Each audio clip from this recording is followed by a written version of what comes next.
Assalamualaikum warahmatullahi wabarakatuh. Selamat dini hari. Selamat berjumpa lagi dengan saya di channel Indo Hobi Catur. Apa kabar para pecinta catur di seluruh Indonesia? Kali ini saya akan mereview pertandingan semalam antara Abdus Satorov melawan Magnus pada ronde kelima dalam ajang Tata Steel Chess Master 2023. Abdus Satorov dengan 3 poin setelah menang 2 kali melawan Rapport dan Max Hudlu kini akhirnya berhadapan dengan sang juara dunia. Kali ini Magnus tidak ingin kalah lagi karena dia sudah kalah saat melawan Anish di ronde keempat, jadi Magnus akan tampil habis-habisan di sini.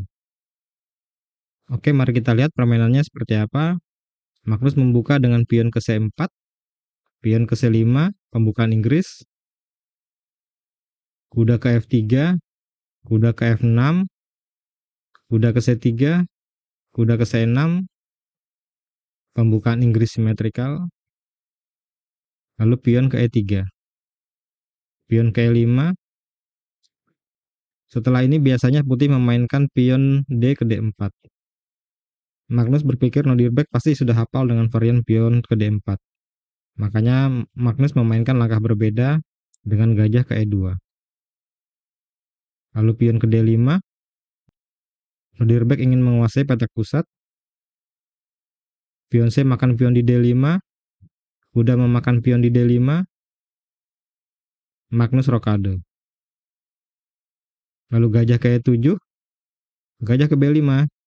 Menekan kuda di C6 agar putih bisa mengambil pion di E5. Kuda makan kuda di C3. Pion B memakan kuda di C3. Menteri ke C7.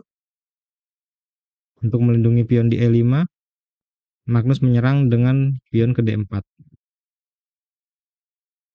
Lalu pion C memakan pion di D4, pion C memakan pion di D4, pion E memakan pion di D4, dan kuda memakan pion di D4. Lalu gajah ke D7 dan kuda ke F3. Gajah ke F6, langkah berisiko dengan menawarkan diagonal A3 ke F8 kepada gajah petak hitam, tapi dengan keuntungan pertukaran gajah dengan benteng.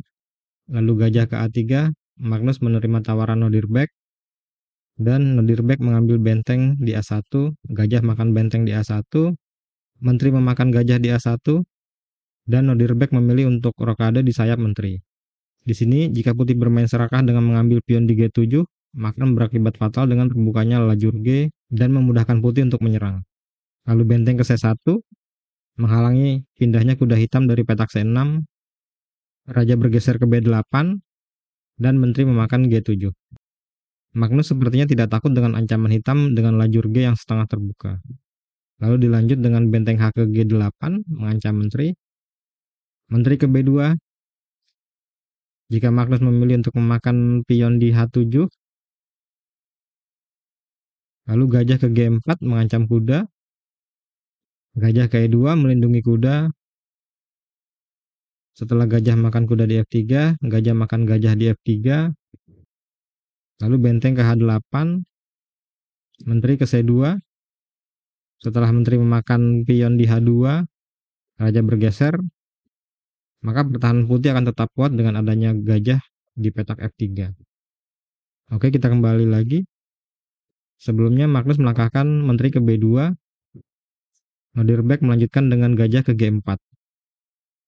Menyerang kuda, dan tentu saja kuda ini harus pindah karena benteng G8 mengawasi pion di G2. Dan Magnus membutuhkan waktu sekitar 30 menit untuk melangkahkan kuda ini. Kuda ke E1, benteng ke D1, upaya Nordirbeck untuk menghilangkan perwira utama putih, dan otomatis serangan putih akan melemah. Maka benteng memakan benteng di D1, gajah memakan benteng di D1, gajah ke F1, melindungi pion di G2, kuda ke E5, pion ke H3. Magnus menolak penguasaan petak G4 dari hitam, tapi Nordirbeck melanjutkan dengan gajah ke F3. Memancing agar kuda mengambil gajah, dan jika tidak, maka gajah bisa manuver ke G5 atau ke E6 dan mengancam pion H3 atau pion A2. Kemudian menteri ke D4, Magnus memindahkan menterinya ke pusat. Benteng ke D8 mengancam menteri. Menteri menghindar ke H4. dan gajah ke D5.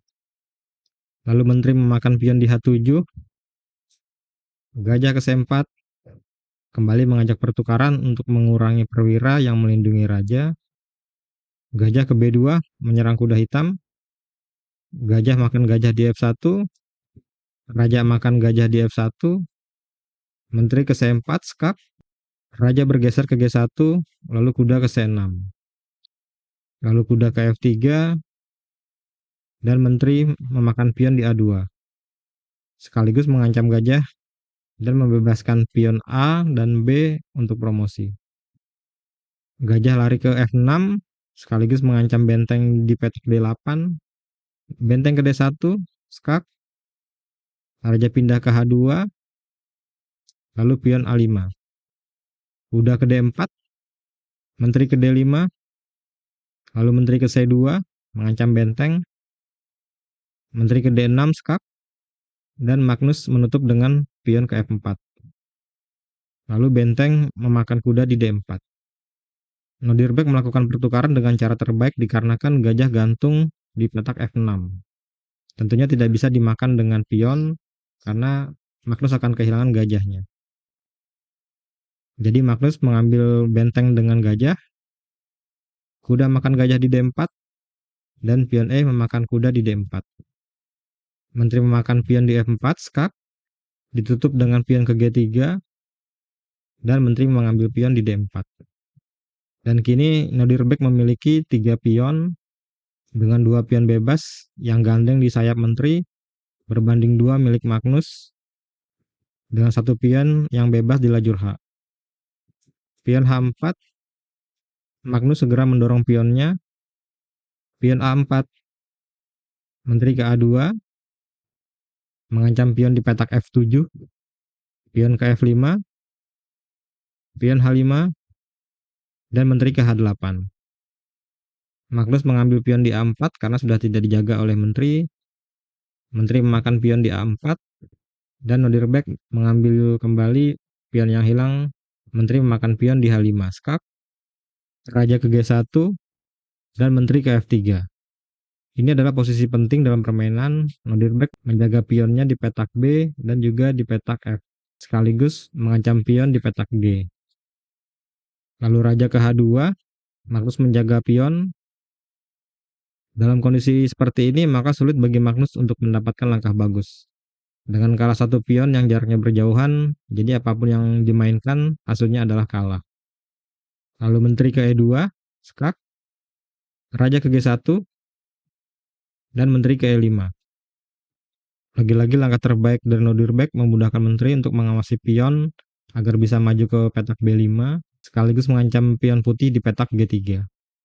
Lalu raja ke F2, pion ke B5, menteri ke B4, raja ke B7, raja ikut membantu serangan, pion G4, Magnus ingin menukarkan pionnya karena sekarang mustahil menang, maka Magnus mencari kesempatan untuk mendapatkan remis.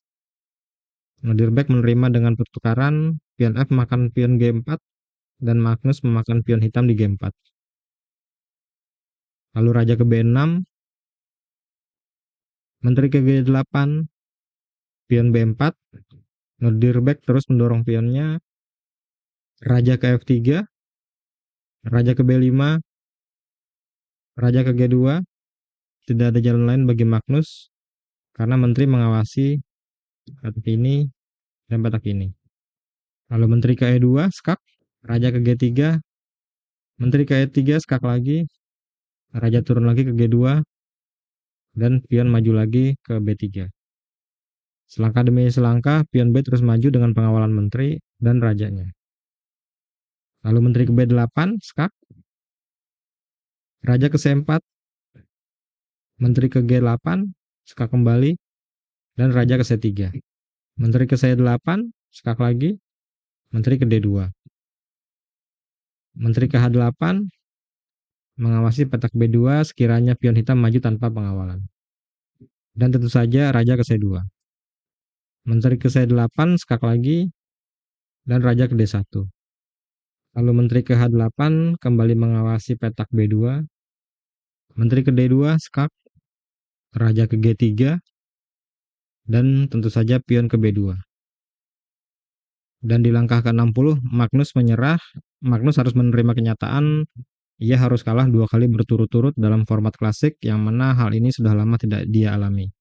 Terlebih lagi, ini terjadi dalam suatu turnamen. Sejak awal, Magnus memang bermain dengan langkah yang berisiko agar lawan terpancing bermain terbuka, dengan harapan kali ini bisa menang.